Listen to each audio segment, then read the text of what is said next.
Ba-bum.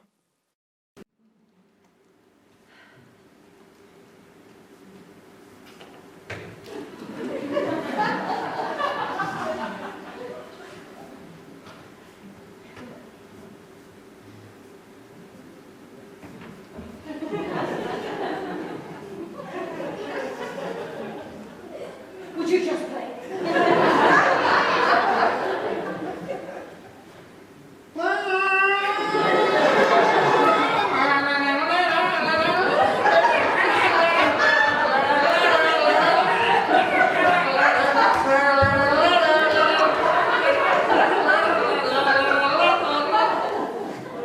What are you trying to get chicken?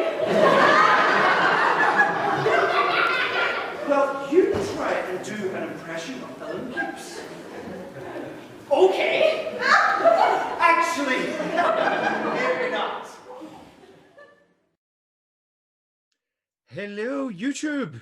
Here we are chatting on YouTube on the internet. I am John D. Ruddy, and this, yeah, I think I'm pointing in the right direction, is Louise Conaghan. Hi, Louise. Hello. How are we doing? I'm good. How are you? Not too terrible, all good. And we are here today to talk a little bit about Manny Man Does the History of Ireland on Stage. Online. Online, exactly. It is now streaming. Yeah, exactly. What was it? I remember I wrote an article for RTE about the play, and the original title was Manny Man Does the History of Ireland on Stage, or How I Learned to Stop Worrying and Love Stupidly Long Titles. I know. I remember getting a lot of feedback from people and be like, "Oh, so had you any feedback, or how did you feel about the show, or what was it in Conor Malone in Balbuffet in the Ballard Theatre turned around and he goes, okay, I love the show. I think it's great. It's good fun. Everything else. But what is with the stupidly long title? He says, you put it into a tweet. That's everything gone. No time for anything. That's true. And I think, yeah, like, I mean, obviously you can just say Manny Man Does the History of Ireland. It's fine, you know, like, yeah. Although technically that is the book, but you know, it's fine. You just call it Manny Man. It's fine. Right. Call it Manny Man. And then if you want to be specific later, you know, I mean, for the most part, I'm like, hey, look, it's my Irish history play. But yes, so it is currently streaming online for this weekend. That is the weekend now, the 23rd, 24th, 25th of October. Yes. If you're watching this afterwards, you have missed it. But it is still hopefully in later times, in the post-COVID times, when we can have like live theater and stuff again, we hope to bring it out on tour again. So this gives you a little thing, just to give you a little note on how you do it. So you can go on to angrainan.com, and I'll put the links in the doobly-doo below, and you click on the link, you buy a ticket, but the ticket is free. And so you buy that ticket, you can make a donation to Angrainan Theatre if you so wish. Highly recommend it. They are fantastic. They have supported me. They've supported Louise so much in our artistic endeavors, and they support the arts. They are the arts in a lot of ways. And so give them a support, because the arts are really struggling right now amidst COVID, because people can't come into theatres to see things. Or if they can, like about 5 people are allowed in, so help them out. So yeah, so you click the link, you buy the ticket, you give give them your email. They will email you the link to the play, and then and just in case, if you're on Gmail, your inbox might have, you know, general, then it might have social, then it might have promotional. It might come into that promotional inbox. So click on that, and it'll be there under marketing. And your your order has been placed or whatever, and the link will be in there. So there's your instructions. It's mildly complicated, but it's worth it, because you get to watch a show over the weekend for free, starring me and Louise. So, Louise. Yes, dear. Where'd you come from? What's my name?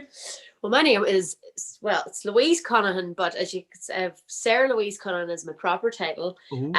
Yes, so that's I know when to put on my phone voice. So if anybody contacts me and says, Sarah, I'm like, yeah, it's time to behave myself. Yeah. But yes, so I am Louise Conaghan and I am from Ballywfay in County Donegal. And if anybody knows me, I normally introduce myself as, hello, I'm from Donegal. Apparently I've done that a few times. So yeah, I work a lot in street theatre, theatre. I'm a writer, an actor, a performer, an agent, a dog owner. So apologies to anybody if he decides to make a wee noise here and there. Myself and yourself, John, have been working together now for, well, for as long as I have had this beard. And me with this. The first time I grew this beard was for the first time we worked together was in Cashlanore. Carawak Veti of in Cashlanore, the musical, new Irish musical. It's available to watch on YouTube. You can go and check it out. Yeah, that was, what year was that? Was that 2010? I think so, John, because I didn't start in theatre till around that. That would have been one of my first shows. Yes. Yeah, I think I was 21 when I did that. So yeah, I was not 21 years. No, I was it's fine. Yeah, and ever since then, so you were always one of the funniest people I knew. And when it came to I was brought in to work on a play called I Would Walk These Fields Again by Guy Lejeune about the late great Father James McDyer, who did a lot of community stuff for Glencollinkill out in West Donegal, and who's also a great uncle of mine. And when me and Guy were chatting about it, he was asking if I knew anybody who would be able to bring the right kind of energy for this other character, because the play there were two actors in it, and we played multiple characters. And so I was like, Louise Conaghan would be really good at this. And then you came in and got involved, and we did the audition, and that day I turned up and didn't realize it. I probably looked like a genius, but I had my dress on inside out, and shows you how much attention I paid to things like that. Nice. So yeah, we went through the script, and it was incredible. It started off with something like 128 characters or something like that. Yeah. A lot of them got cut back and pulled out of it and things. And there was loads of that play was great because it had loads of it introduced loads of different physicalities and things like that. And I had done the clown course at that stage in Barcelona, and loads of things and had been, I think, was I in university at that stage with Rachel Dever, who was teaching me at that stage. So we'd been doing loads of physical theatre and things like that. So it was one of the first kind of multi-role, very physical, disciplinary pieces. And this play was 2015. Yeah, so I must have been just finished university at that stage. Yeah. It was 2015. Yeah, I remember that because it was the second last show my mum saw in Greenan before she passed away. R.I.P. Mammy. Right. Yes. 5 years now. Insane. An absolute lady. And it was her that gave me the role of Maeve in the Cashlanore. Yes, that's right. Yes, because I think I was the first young person to play it. She was a matchmaker. Yeah. And she was, my throat's as dry as these rushes. Oh, Jesus Christ.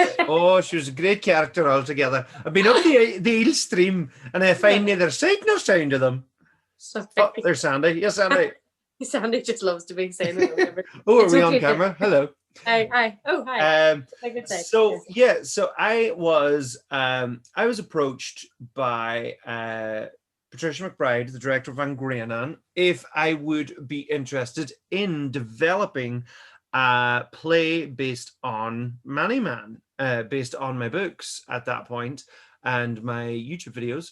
And I had been kind of ruminating. I'd been thinking and putting together bits and pieces of ideas for what a stage play would look like. Because I mean, like, I'm a stage actor, and I play most plays that I'm in. I play loads of different characters. It's actually gotten to a point where it's a novelty where I get to play one character. I'm like, oh, I have a character arc. This is nice, as opposed to multiple people. And so initially I'd been working on it like in the early 2010s as like a set of monologues, like a set of historical monologues of like take a person from one point in Irish history and bring it up like that. But it was a bunch of monologues. It didn't flow. It wasn't good. And also I was very inexperienced in writing at that point. But when it came to developing it, we developed it in, I started writing it in 2017. I think I started writing it. I remember you talking to me about it. We were doing, what show were we doing that time? Were we doing another show? Unified? Yes, I remember you talking about it at the time. I remember sitting there going, why did you do it as a timeline? Because I had just been to one of the museums in Belfast the week before or something. I love a wee museum. Love a wee museum. And it said about the time, like the thought about the idea of doing a timeline, like running it along as if you are Ireland, talking about it. And then it was like, I remember we talked at that stage, and it was so, you had, whenever you start out, it's that thing whenever you start out with an idea, and it can be anything. Yes. Yeah, exactly. If people understood what it's homed back to. Yeah, and so I was able to get, which was really, really helpful, funding for a gap day, in which it's a bursary that they give out for an artist to go and work in a creative space to develop their own craft, maybe to develop something specific. But what that allowed me to do was to take a room in Angrain Theatre and just sit there and write for the day. And it was brilliant because it allowed me to get the essence of what the play was and what it was going to be. And from that, because I was trying to work out, because the book and the videos are a very different medium, in that it's fine if you just have a narrator voice doing the whole thing. And so in the YouTube videos, it's me chatting 90 miles an hour. And then in the book, it's you reading, possibly in my voice, who's to know, the history of Ireland, and you can work at whatever pace you want in the book. But in the show, it's like we have to do this entire thing in the space of what ended up being 70 minutes and 75 minutes. And I was like, we need an avatar, or in this case, two avatars. And from that, there were two figures who have been kind of the essence of Manny Man almost since at least since I started doing the web comics 10 years ago, where it was it's a classic straight man, funny man, where one of them would be just sitting there with his eyes glazed over going, yeah, cool. And the other one's like, no, but seriously, did you see that? It's like there was one, I did a multiple couple of ones where it's a guy riding a bike and he's just cycling away. He's like, yeah, look, hey, I'm on a bike. He's like, wow, what are you doing? He's like, hey, I'm on a bike. And the other guy trips and falls over, and the guy stops on the bike. He's like, wow, I didn't see that coming. That was clearly comic genius. Although there was one point where I would have the kind of cynical looking one. He'd be sitting there as me, like trying to write a story. Or trying to write a comic, and the other one would be like coming up with terrible ideas. So he'd come walking in, pushing in this giant block, and he's like, "What's that?" It's like, "It's a writer's block," and it's like, "No, get out, just leave." Or there's one time where Johan comes in, and it's like, "Hey, look, this is a banana skin," and "Hey, look, this is my friend Sigmund Freud," and I'm like, no, you're not even finishing that. Just get out, no.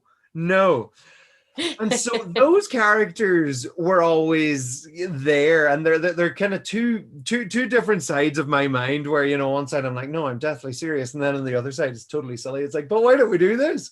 It allows me to have my cake and eat it by being able to make bad jokes and then also roll my eyes at said bad jokes. I do the same thing. And as well as I don't see why you would have a cake and not eat it, John. It just sounds ridiculous. Yeah. But yeah, there was so much that. And then whenever we had been doing shows before, you're allowed, you've been given permission to tell the story about how you are the one that kind of keeps it together, and I'm the one that tends to fun. So when we were doing when I was writing the initial draft of Manny Man Does the History of Ireland on Stage. See, it's quick and easy to say. Goes off the tongue. When I was doing that, I had Louise in mind. I had you in mind when I was writing it, and that actually made it a lot easier to do because I could see your energy in it, and I could just see you just kind of wandering in and kind of going, right, what are we doing now? And in the past, in our many experiences on the stage, we did have one particular time. I'll not say what show it was, I'll not say when it was or what it was, but there was one time where the lead up to the very first performance of the show, we had a few stumbling blocks in the rehearsal period where you got the flu, and so we literally we missed the last 3 days of rehearsals and then went into the first show very raw. Very, very raw. And it was one of those plays where there were multiple characters and multiple cues, and we walk over to this side and we're in one place on the earth, and then we walk over to this side of the stage and it's a completely different scene. And this one show, it got better as the production went on, but this one show, there were several moments where it was deer in the headlights. We came up with a series of hand signals where you would go. Yeah, exactly. It's like it's a slip of the hand. Oh yes. All these kind of signals of going. Are you going to walk towards the table now? Yeah. And hope that the sense memory kicks in, and just kind of sitting down and going, as they say in the industry, they call that going up. Whenever whenever you don't yet have the kind of sense memory of your lines, and your cue line is thrown to you and you're just like going up, oh, that's me. Okay. So that one show, it was quite impressionable.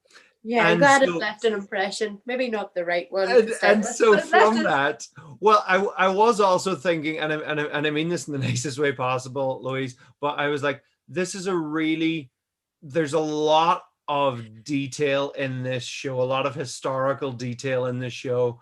And I, for one, if I were watching it and maybe if you said the wrong date or the wrong name or the wrong something, I was like, how do we make it that just in case that happens, that I can kind of correct it? And so I wrote it into the play and was like, so what became Sin, the out-and-out cynic, and Oppie, the out-and-out optimist. So had it then that Oppie had only learned off this one piece of the script, and everything else is like, oh no, I don't know that bit. And so that allowed, so there were several moments in the script where where it was written in that you didn't know your cue. So what that allowed was, if ever there were any other maybe unscripted moments, it looked like it was part of the show, and it was great. Which is good, because there was one particular show where a fire alarm went off, and I've just been talking to Niall Cranny from Grain and Theatre this morning, and we talked about how we were like, it's a fire alarm, and there was no fire in the auditorium, and it was for 11 minutes. Is what Niall told me this morning. 11 minutes. Because oh my god, we lose the stage. I was like, it'll be fine. We'll just improv for a little while. For 11 minutes, we went through flossing. We were nearly singing Christmas songs at one stage. Yeah, it was getting we nearly had a public execution with one of the swords on stage. That's right. It was good. It was I'm glad it stopped when it did, because that would have been really, really messy. Yeah. Well, I mean, at least that's the convenient thing, and that's happened once or twice before in other plays that I've been in, where it is fourth wall breaking, where you are actually engaging with the audience, where you are under the thing of, we are here doing a play. So when something like that happens, it's a lot easier to roll with it and go, oh, look what has happened in this theater. Whereas if you were doing some what's Strindberg or Ibsen, and you're sitting there in Hipster. this 19th century sitting room discussing the politics, and then all of a sudden a fire alarm goes off. You can't just go, Desmond, what is that sound? You kind of, it's much more difficult to not just go, okay, folks, we'll be back in a minute while the 21st century goes out of our show. Thank you very much.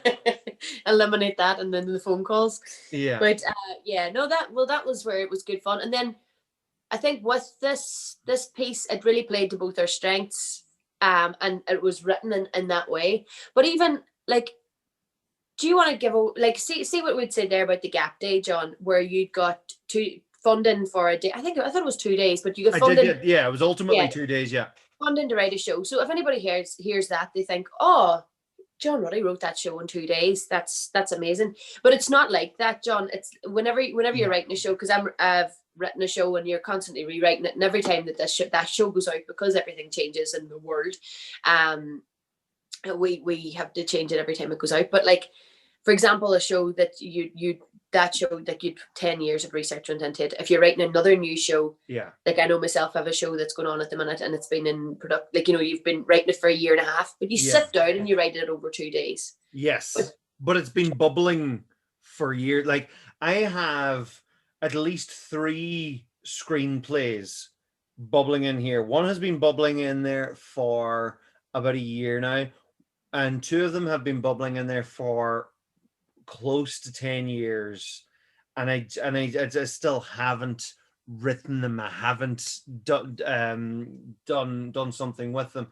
This play was relatively easy for me to write, because I was so familiar with the source material, with the history. And then on top of that, this is part of one of the reasons why I write a history, is because in some ways it writes itself, just with regards, you don't like, so shout out to St. Sapphin's National School, who I very recently have been doing a creative schools project with, where we produced 16 different videos from the entire school, writing their own stories.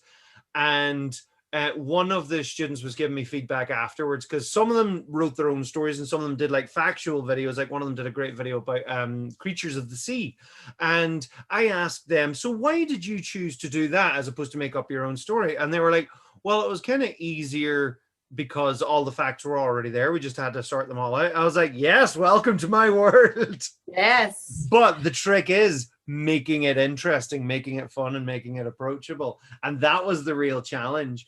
And it was funny because there were certain bits that it was a really interesting process of adaptation, because I wasn't just writing it from scratch. It was an adaptation of the YouTube video, Irish History in 6 Minutes, and of the book, which in turn was an adaptation of that video as well. And it was a really interesting process, because the way that the videos and the book work is that all of the little gags are visual, are little Manny Man saying it in a speech bubble that you kind of read as it goes along, or you pause it and read it later. And same in the book, it's there to be read. Whereas you can't do that on stage. But what was really nice was I was able to then actually bring a voice to some of these little gags that were up until now only in the speech bubbles. And so like whenever the Normans show up, it's like, oh, they were all called Norman. Like that was that was a 7-year-old joke at that point. And what else? Oh, like, I mean, the Vikings not wearing horned helmets. And yeah, like there were loads of little. It's that thing, John, where you're trying to figure out, like, whenever you're writing a script and you're putting it down in text and you want to say this is a way aside, or if you're writing a novel, or whenever you're doing things, it's like, because the way that I write, again, I do a lot of street theater and a lot of storytelling. So like I'll have a storybook or something, like a small story, and then what you'll do is whenever I'm reading it out, I'll put in wee bits and on the top of it. So with your books, you had these written on as wee asides. Yes.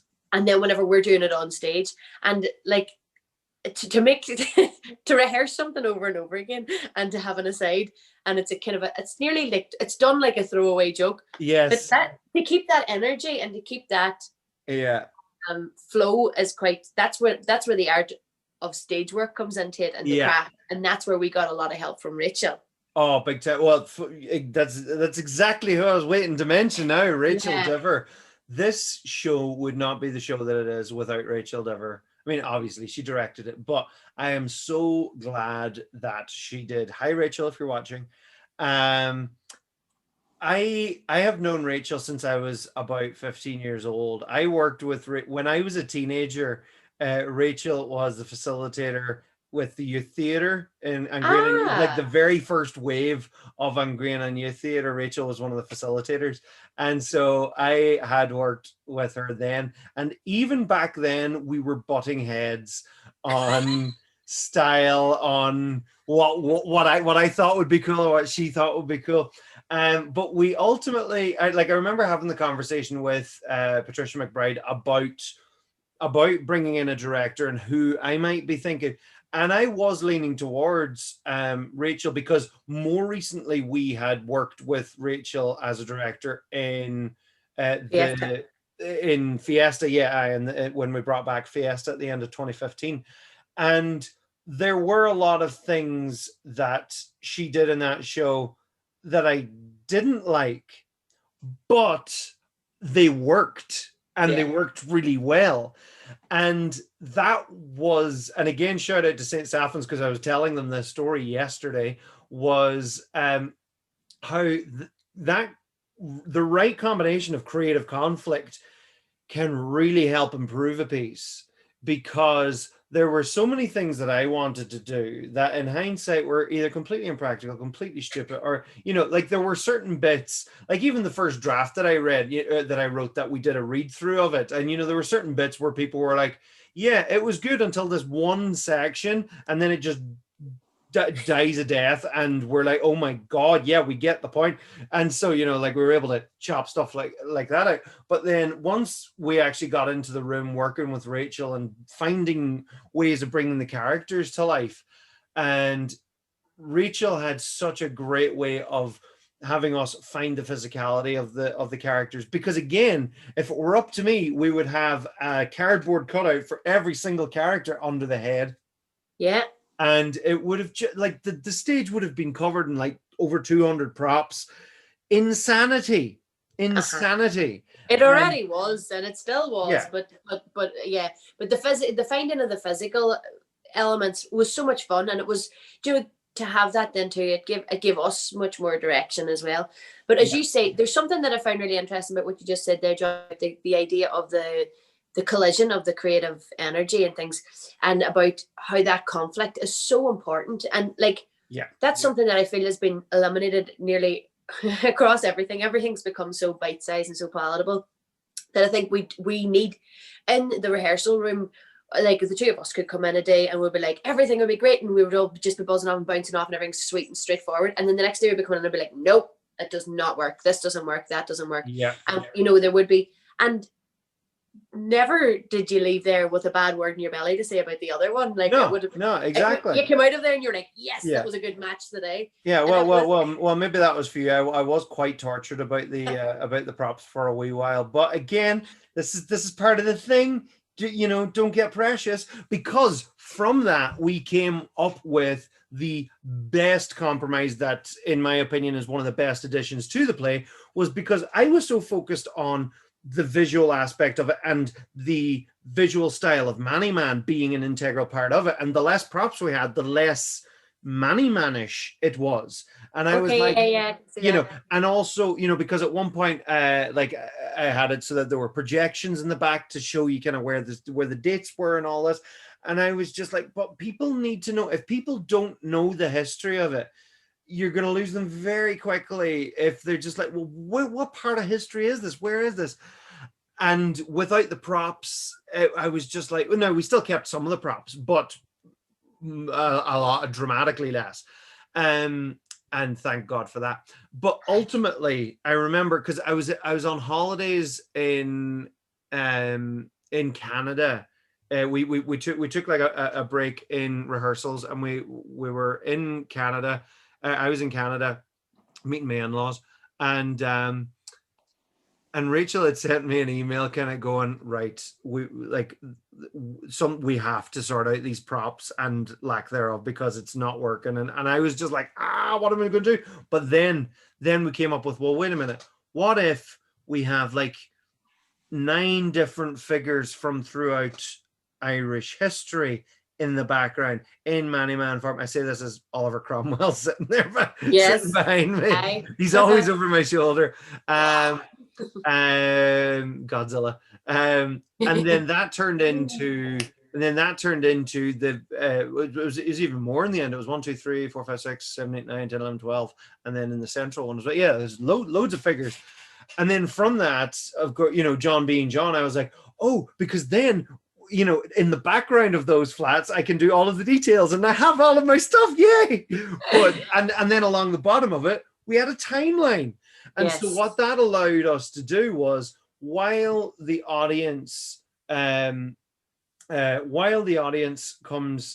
sitting down, getting ready for the show, the timeline is there. So you're beginning to see what's going on, and every so often, it's like, all right, cool, we're on the Vikings now. There's the Vikings on the timeline. That's the year we're on. So you're always able to kind of do that. And interestingly, and this wasn't exactly intentional, but there's almost like a subliminal reference to YouTube and to the YouTube video, because as we progress through the timeline, the audience can see how long there is to go in the play. And the closer you get to the end, you're like, I can literally see that the play is coming close to an end. What they don't know is that the first half of the timeline is maybe the first quarter of the show, and the second half of the timeline is a bit longer because it's a bit more detailed. But it's quite interesting in that way. It creates that effect where you're sitting there going, okay, cool, we're over here at the Easter Rising. We're not too far from the end. So it actually was really cool in that way. It's very good to reference back to. And then you got some gorgeous posters out of it as well, which we all got gifted with. Yes. Fantastic. Those Irish timeline posters are available on johndruddy.com, and they're very beautiful, and one is mounted over the mantelpiece, which is fantastic. Wonderful. Thank you very much. Yeah, they're lovely, and the colours and everything else. But the thing about this is, John, it's not just an educational piece, it's a piece of entertainment. It's really good fun.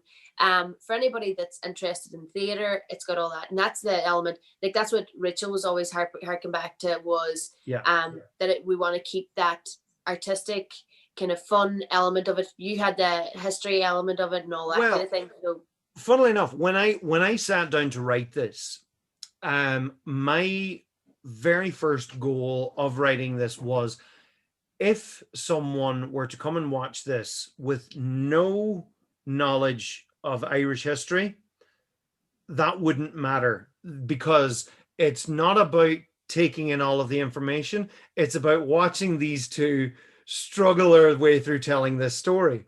And if you're lost on all of the history, it's still fun to watch Oppie going, right, what are we doing now? And saying, oh my God, seriously, just grab the hat. Just grab the hat. Doesn't matter what the hat is. It's, that's that. And so that was my very core goal, because I didn't want it to be just for history nerds. Now, there's tons of stuff in there for history nerds, and tons of stuff in there for people who get all the little references and they're like, I like that.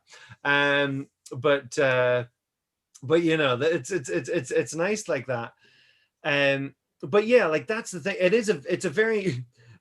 It's layered. It's like an onion. Onions have layers. And speaking of that Shrek reference, this is a nice little segue, because the way that I kind of describe this show and kind of, selling it to somebody, is that because there is a tendency, and this is not any kind of criticism on children's theater. It's absolutely not. But there are some shows that are aimed mainly, predominantly, or solely at children. And some people going into it, could have the connotation of, is this going to be a yay, quote unquote, just for kids. And it's not that. It's I compare it to the likes of Shrek, where there's tons in it for the kids, but there's tons in it for adults as well. And a group of adults can watch this show and get so much more out Right? of it. Like it was so satisfying to listen to audiences, and like on certain bits, like every single time Louise would die, the kids would Yes, laugh, ever. but then there'd be this little subtle reference, like what's his name, whenever you're playing Strongbow, and it's like, but then do you like cider? It's like, no, why does everyone keep asking me that? And the adults are like, I get that, that's a cider reference. There's little things like that, that I would urge people to kind of not just that's a wee kid show about Irish history. It's like it's so much more than that. Yeah, it's got loads of things.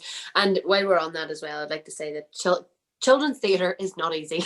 It is not, because if you think you've got a harsh critic, if you think that a historian coming in to view one of your shows is tough, I dare you to present your work to a group of children. Boring. Yes, or as they'll sit up and say, "You're not real." Oh yeah, that's the worst one. Oh, it's the worst, It's especially the when you're sitting worst. there and you're having some kind of an existential crisis halfway through a performance. Yeah. I'm sorry. So Oh, you're grand. He's he fun. loves John. He's Yeah. John's your Nice, friend, Andy. isn't he? Yeah. But yeah, so there is so much. There's that show to me was it was very much for the everybody audience. Yes. It wasn't just for children, and we developed some a cult following nearly. Or Anya, Yes. we had a few fans that Thanks, Anya. that kind of developed along the way. There's people that came and seen it over and over again. Yeah. But the other thing that I loved about that piece, John, was that so many people came to watch it and came back, but went away and looked into it. And that's something that I think theatre really is. And what it does is it provides you with a taster of something, and it makes you go away and think about something, and it affects you in that way. And the same, like other forms don't really give you that same, maybe, kind of curiosity. So it is feeding that, and it makes you, and that's what theatre makers are, I think, are curious people who look into something and they find a wee thread and they pull it and they pull it and they pull it till something comes, and then they make something out of the thread, is what I kind of think. And that's what that piece has done for a lot of people, is they've gone off and they're like, I didn't know this and I didn't know that. And then when you find out, like I remember the time whenever I was doing a project called the Memory Project in Austin's department store, and I found out that Austin's department store was built at the same time as the famine. Wow. And it just said so much to me. I was just sitting there going, wow, such poverty with such opulence. It was just, it just said so much. And it's that idea, and it's that beautiful thing that you've done with the timeline, where you can see where these things were going on at the same time. Yeah. Speaking of dairy, that is probably one of the most lasting memories I've had of when we brought the show out on tour, because that was a really interesting thing.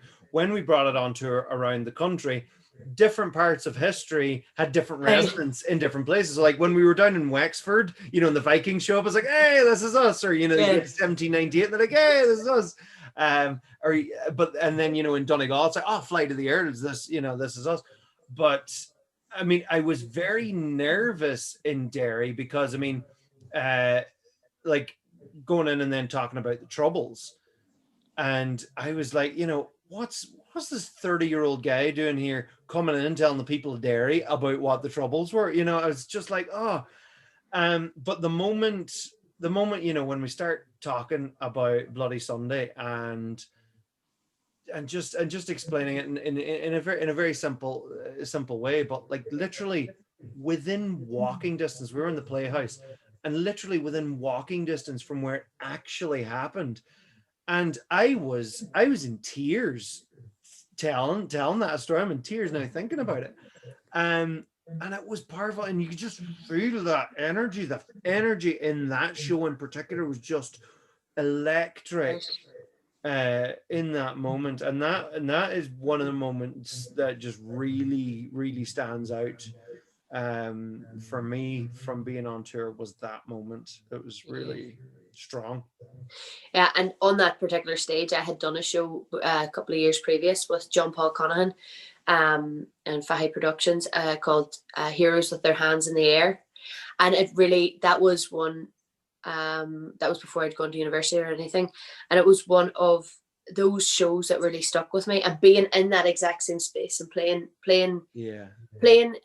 We played, what I loved about the show as well, there's so much light and so much dark. Yes. And so much, so much levity and with so much, and things like the famine and looking at Bloody Sunday and looking at seriously heavy periods. I was so conscious of that when I was writing it too. I was like, I don't want to joke about this.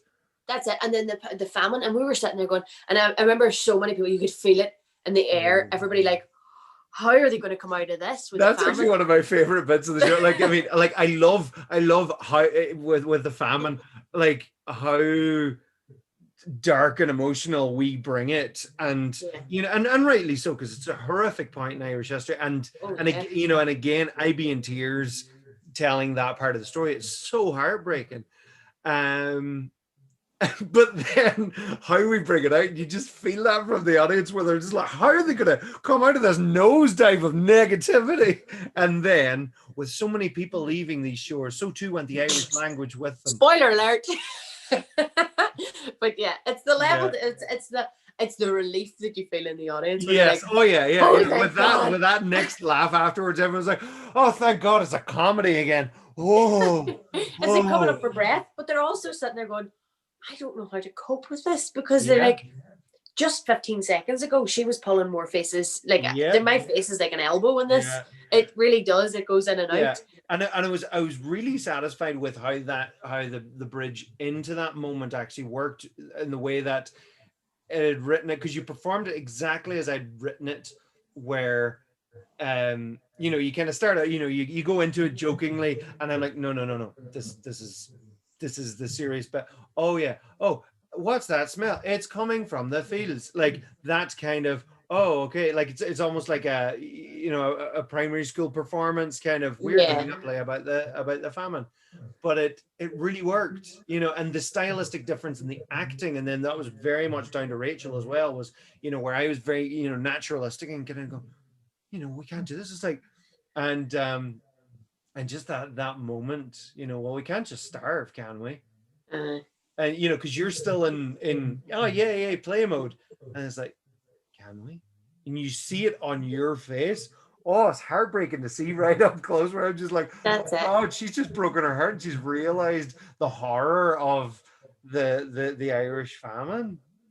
That's it. And the thing about it is what the vehicle of Oppie and the mechanism of that, allows you to ask them childlike questions and the childlike innocence. And it's not even childlike, it's a naivety. It's not that she's childish. It's there's a naivety towards her history. Because John, going through the whole thing, I was sitting there going, they what?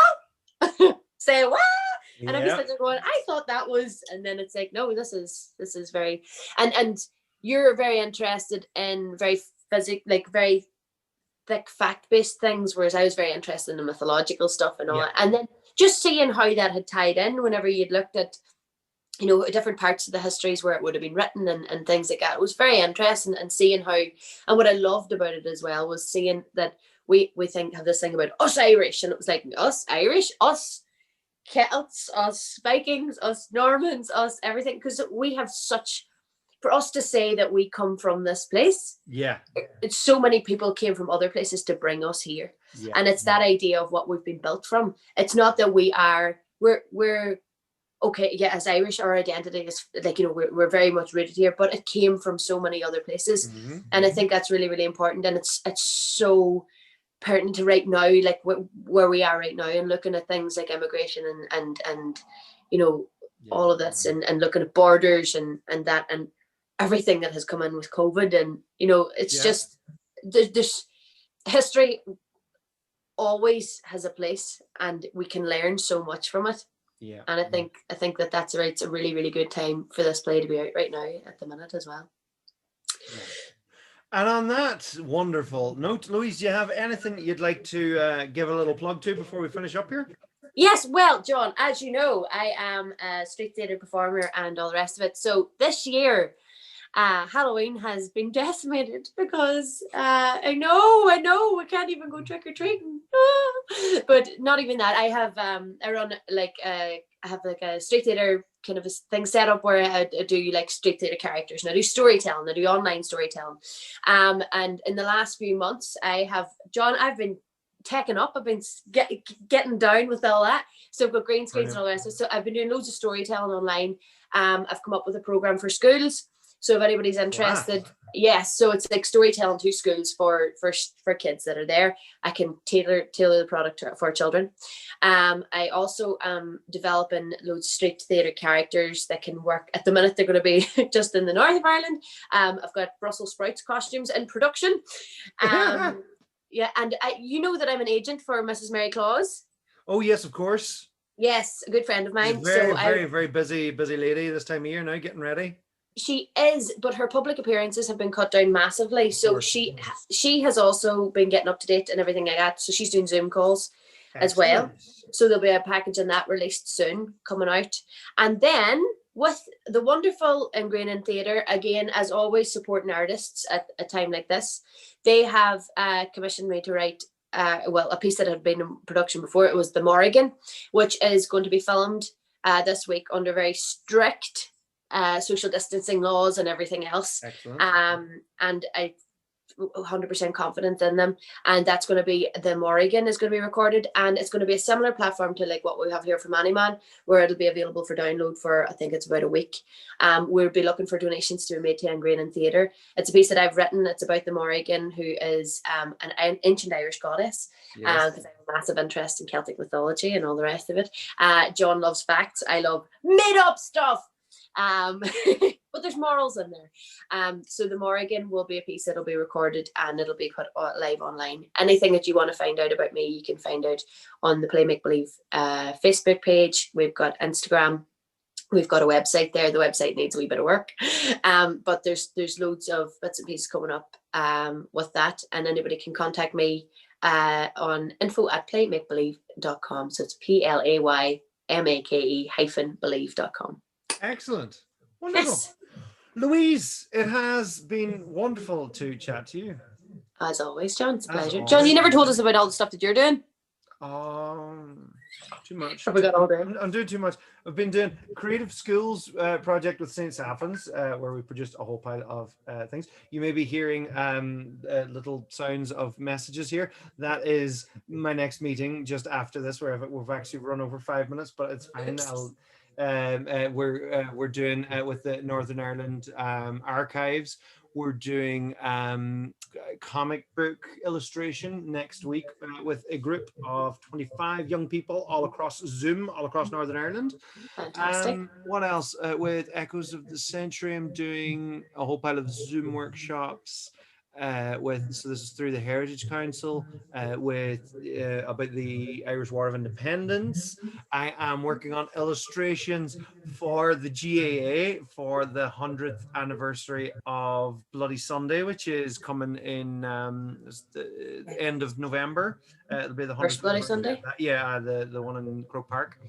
And then I'm also working on my own Manny Man videos as well. I'm doing so anybody watching on the channel here going, why isn't he doing a new video? It's like, that's why, because I'm actually super busy. But I am working on the Monarchs of England Part 2, in which we actually do see Strongbow in there very briefly. Richard de Clare coming over and starting the Norman conquest of Ireland. But yeah, so I am flat to the proverbial mat. Wonderful. Yeah. Good to hear, John. That's great. Well, I'm not going to keep you any longer. Well, folks, be sure to go and watch the play while it's still available to watch online now over the next 2.5 days. So you got Friday, Saturday, Sunday to watch it. And if you're watching this in the future, then tough, you missed it. Hello. But all going The Morrigan's well. on. Yeah. But all going well. Hopefully, if you're living in a time beyond COVID, I'm so jealous of you right now. But yeah, so go check it out at angrainan.com. Full link is in the description below in the doobly-doo. And yeah, please donate. and support the arts. And yeah, Good thanks stuff. for watching, folks. Thanks, Louise. Thank you, John. Bye. Brilliant. Brilliant.